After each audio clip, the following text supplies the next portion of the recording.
In the early industrial era, London, like most major early industrial cities, had grown beyond its ability to harvest timber for charcoal. Deforestation drove up the price of wood, improving the economics of the alternative, coal. Ever higher coal demand led to ever deeper coal mines. Those deeper mines punched below the water table, necessitating pumps to force out water. Muscle didn't work at all to clear out the freaking water table, so steam engines came into being to address the problem. But the new steam engines required power, and that power came from coal, and that coal came from ever deeper shafts that filled with ever more water.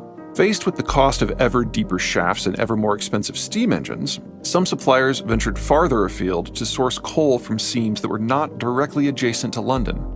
That fix required its own build-out. Canals and boats to transport the black stuff back to merry old London. Soon, half of Britain's private boats were used to move coal. Some enterprising coal suppliers combined the newer, more powerful steam engines with rails used for cart transport within the mines, with a metal that only coal could smelt: steel. Railroads were energy made animate. Getting man to the moon was cool and all, but humanity's greatest trick to date is building machines to get grain from more than 50 miles inland to the water, and to do so while still making a profit. Moving stuff on water remained cheaper, but a rail line could be built to anywhere that was flat, and transporting stuff via rail was only twice the cost to operate of a ship. Compared to the greater than 20 times the cost for pre-rail land transport, only having to pay double was a true revolution. The most prolific agricultural lands in the world, the ones that we rely on to this day, not simply to keep modern society in motion, but to quite literally keep everyone alive, could now be open for business. In Europe, the shift from carriage to rail reduced the cost of internal transport by a factor of 8, enabling the rapid massing of nouns of all kinds at economically sustainable prices, whether the nouns in question be foodstuffs, coal, iron ore, or soldiers. Russia provides an excellent example of how transformative this can be. Much of the southern Russian territory is a climate zone known as steppe. Hot summers, cold winters, and so very demoralizingly flat and boring. Precipitation is fickle, but in a wet year, agricultural growth can be explosive. The problem is getting the grain out.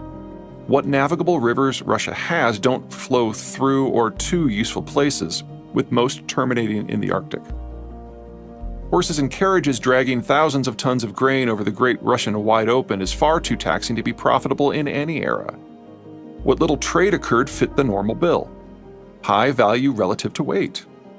Think pricey cloths and precious metals.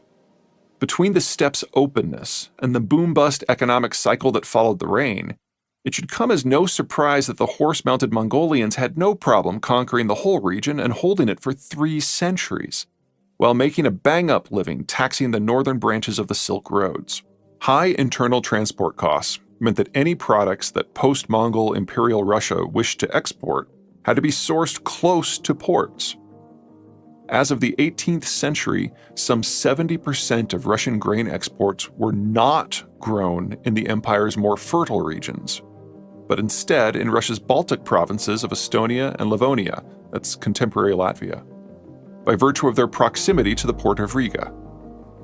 Inland Russian farmland, no matter how productive, was essentially cut off from the Russian market, never mind the world market. In the mid-19th century, Catherine the Great expanded Russian territory to the Black Sea, granting Russia warm water port access for the first time. Not only was much of this land in the fertile zones of what is today Ukraine, but the Black Sea is also proximate to Russia's own Black Earth region north of the Caucasus, a zone in that infamous steppe. In the 1853-56 Crimean War, several industrializing European countries did not simply defeat, but in fact thoroughly humiliated the largely unindustrialized Russian army. In an effort to prevent such a catastrophe from reoccurring, Russia under Alexander II made its first real efforts to industrialize.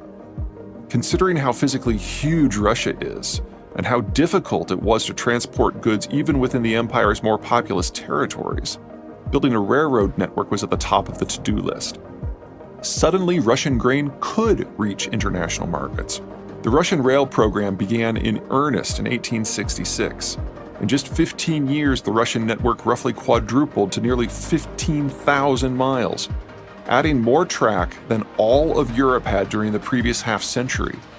During the same window, Russia's grain exports increased at nearly the same rate, to 4,200 metric tons. In this case, correlation is causation. The Industrial Revolution came for water transport as well. It just took a bit longer for a couple of semi-obvious technical reasons. First, the steam engine was invented well before steel became available in large quantities. The early steamships were still made of wood. Steam engines ran on coal. Coal burns at over 3,000 degrees. Doesn't take a doctorate in chemistry to understand the complication. Coal burns and then it is gone, while the wind is forever if you plan your journey correctly. Steaming by coal too far from home turns a ship into an expensive raft.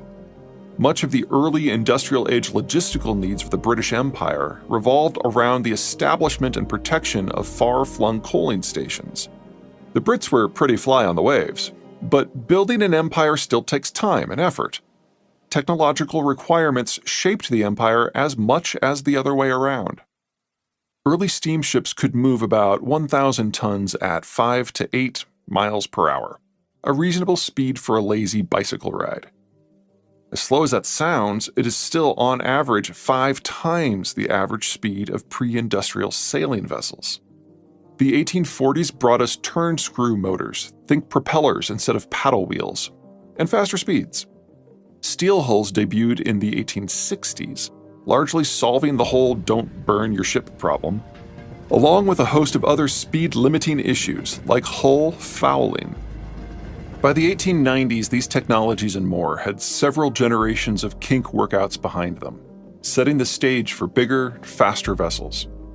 By 1914, some all-steel merchant ships were sailing forth at an impressive and impressively reliable 12 to 15 miles per hour.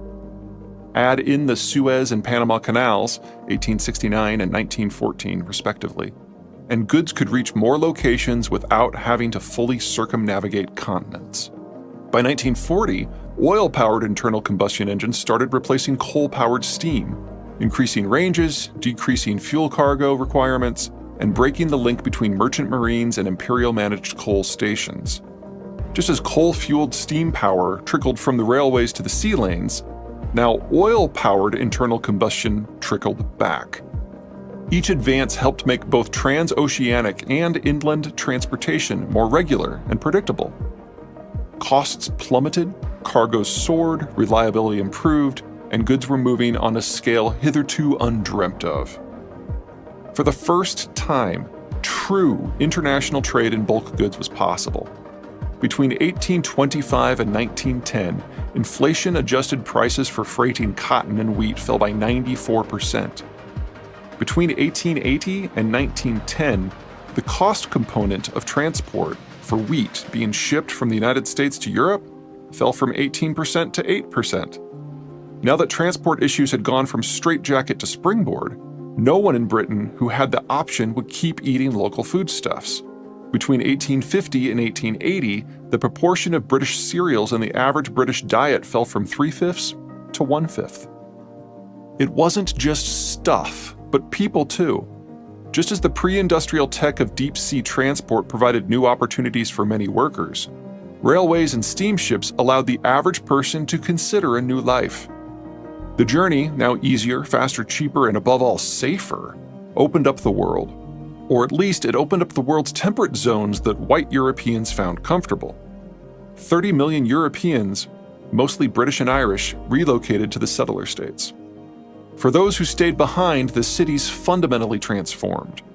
Limitations of local food and forest evaporated, with even farmers, especially British farmers, discovering it was often easier to import food from elsewhere. Easier food supplies combined with more steel enabled cities to not simply expand out, but also up. Population density increased hand in hand with urban size, city planning, and new health-related technologies, compounding population growth.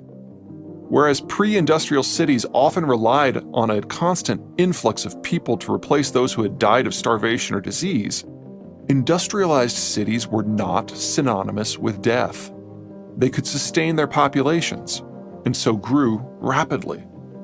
By the 1920s, the internal combustion engines that so revolutionized first water and then rail transport had been sufficiently miniaturized to lead to yet another transport-related overhaul: trucks. Unlike water transport, which required a port, or rail transport, which is largely limited to areas with slopes less than 1%, trucks could go anywhere that any road could reach. Demand for energy production entered an entirely new era.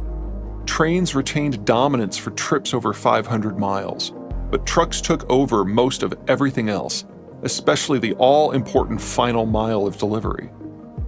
Concrete and asphalt started to replace dirt and brick as the primary road construction materials. 15 centuries after the fall of Rome, we finally got better roads. Horse poo finally, miraculously, thankfully, vanished from urban streets. By 1945, railways, barges, and trucks were all stuffed full of manufactured goods, agricultural products, and bulks like coal and wheat that were all ever easier to produce. The transport and logistical log jams that had held humanity back since we fell out of trees on the edges of the African savanna finally dissolved into the misty memories of yesteryear. History didn't so much speed up as launch forward. We went from the earliest days of steam, dying of dysentery, to get off my side car vacation culture on the outside edge of a single human lifespan.